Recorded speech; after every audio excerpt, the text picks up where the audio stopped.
Assalamualaikum warahmatullahi wabarakatuh. Perkenalkan, saya Saiful Amri, peserta latihan dasar CPNS PPSDM Regional Bandung, Angkatan 19 Kelompok 3. Pada kesempatan kali ini, saya akan mencoba menjelaskan tugas yang telah saya buat mengenai mind mapping, wawasan kebangsaan, dan nilai-nilai bela negara. Untuk lebih lanjut, mari kita langsung saja dengarkan penjelasan berikut ini. Negara Kesatuan Republik Indonesia menghimpun keseluruhan wilayah, suku, bangsa, dan budaya dari Sabang sampai Merauke. Untuk menjaga keutuhan bangsa yang majemuk ini, dibutuhkan persatuan dan kesatuan yang kuat, seperti yang diamanatkan dalam sila ketiga Pancasila. Usaha untuk mempertahankan keutuhan NKRI ini perlu dilakukan setiap waktu, sebab potensi ancaman baik dari dalam dan luar negeri pasti selalu ada. Sebagai warga negara yang baik, maka sudah sepatutnya kita memantapkan wawasan kebangsaan dan menumbuhkan kesadaran bela negara. Nah, kita akan mempelajari satu persatu mulai dari wawasan kebangsaan. Apa itu wawasan kebangsaan?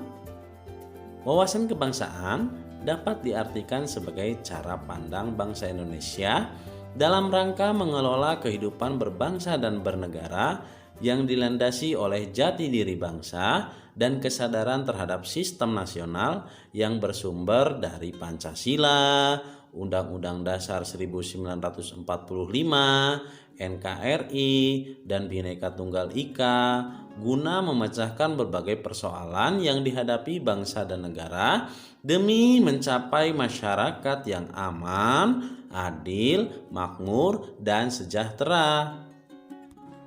Dari pengertian di atas, maka cara untuk mengenali jati diri bangsa kita salah satunya dengan belajar sejarah. Kita perlu ingat bahwa para pendahulu dan pendiri bangsa kita bersusah payah dalam membangun dan menanamkan nilai-nilai persatuan di tengah keberagaman. Sejarah pergerakan kebangsaan Indonesia dimulai dengan lahirnya organisasi Budi Utomo pada tanggal 20 Mei 1908. Budi Utomo lahir berdasarkan inisiasi Dr. Sutomo. Beliau menyampaikan gagasan dari Wahidin Sudirohusodo tentang pentingnya membentuk organisasi yang memajukan pendidikan dan kebudayaan di Hindia Belanda. Kemudian pada tahun 1925 lahirlah Perhimpunan Indonesia. Organisasi inilah yang pertama kali menggunakan nama Indonesia pada nama organisasinya.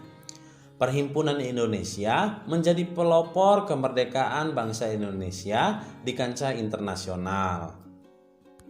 Lalu pada tanggal 2 Mei 1926, para pemuda Indonesia yang terdiri dari perwakilan pemuda dari berbagai daerah mengadakan Kongres Pemuda pertama demi mewujudkan persatuan Indonesia.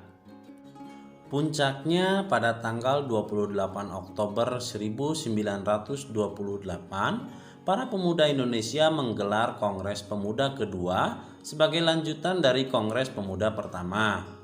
Kongres ini melahirkan keputusan yang memuat ikrar untuk mewujudkan cita-cita berdirinya negara Indonesia. Kongres ini dikenal dengan istilah Sumpah Pemuda. Selanjutnya ada BPUPKI dan PPKI yang merupakan badan dan kepanitiaan persiapan kemerdekaan Indonesia. BPUPKI menghasilkan rumusan dasar negara Indonesia yang kemudian dengan semangat persatuan, rumusan tersebut dikenal dengan istilah Pancasila. Di samping itu, tugas BPUPKI adalah merancang undang-undang dasar yang selanjutnya disahkan oleh PPKI. Ada 4 konsensus dasar yang harus dipegang teguh dalam menjalankan ketahanan nasional. Ketahanan nasional diperlukan untuk mengatasi ancaman, gangguan, hambatan, dan tantangan dalam rangka mencapai tujuan nasional. Sebagai seorang calon ASN, kita diharapkan memiliki kompetensi dan komitmen yang konsisten untuk memegang teguh ideologi Pancasila dan mengimplementasikannya. Kedua, kita diharapkan berkomitmen untuk senantiasa berpegang teguh menerapkan pasal-pasal yang terkandung dalam Konstitusi Negara Republik Indonesia. Ketiga, kita diharapkan memiliki kompetensi dan komitmen mengutamakan kepentingan nasional, bangsa, dan negara dengan menjaga keutuhan dan kesatuan wilayah. Keempat, kita diharapkan berkompeten dan berkomitmen untuk senantiasa menghormati dan menghargai perbedaan ragam budaya, agama, etnik, dan golongan. Indonesia memiliki alat pemersatu, identitas, dan wujud eksistensi bangsa yang menjadi simbol kedaulatan dan kehormatan negara dalam berbagai bentuk.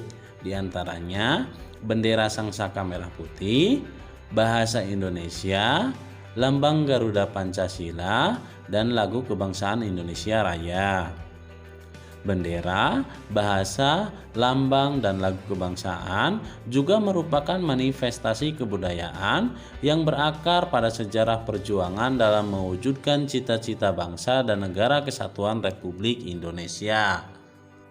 Pembahasan yang kedua adalah nilai-nilai bela negara. Pertanyaannya, mengapa nilai-nilai bela negara sangat penting untuk kita pelajari sebagai calon ASN? Atau pertanyaannya saya balik, mengapa kita harus membela negara? Nah, kita harus membela negara dari berbagai ancaman yang terjadi. Jika dulu para pahlawan berjuang mengangkat senjata untuk memberantas ancaman dari luar, maka di zaman milenial sekarang ini ancaman itu bentuknya berlainan.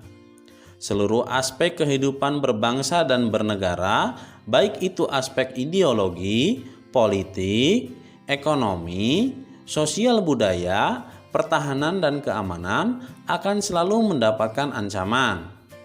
Contohnya saja gerakan separatisme, gerakan radikalisme, dan lain sebagainya. Dalam konteks inilah kesadaran bela negara perlu ditumbuh kembangkan.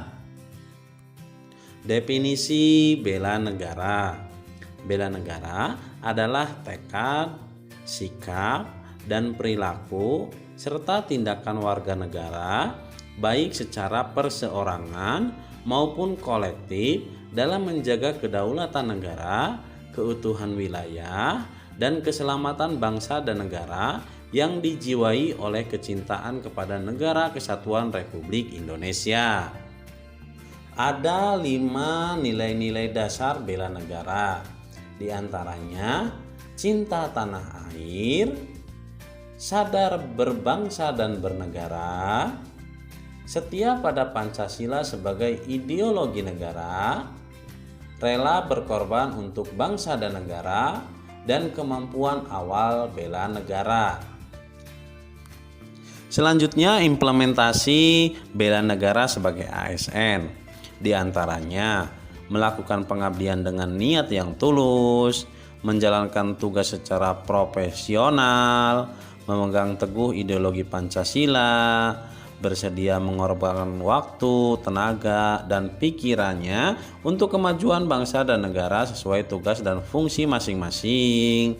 Selalu berusaha untuk meningkatkan kompetensi dan mengembangkan wawasan sesuai dengan kemajuan ilmu pengetahuan dan teknologi. Itulah penjelasan mengenai mind mapping yang telah saya buat. Kurang lebihnya mohon maaf. Wabillahi taufiq wal hidayah. Wassalamualaikum warahmatullahi wabarakatuh.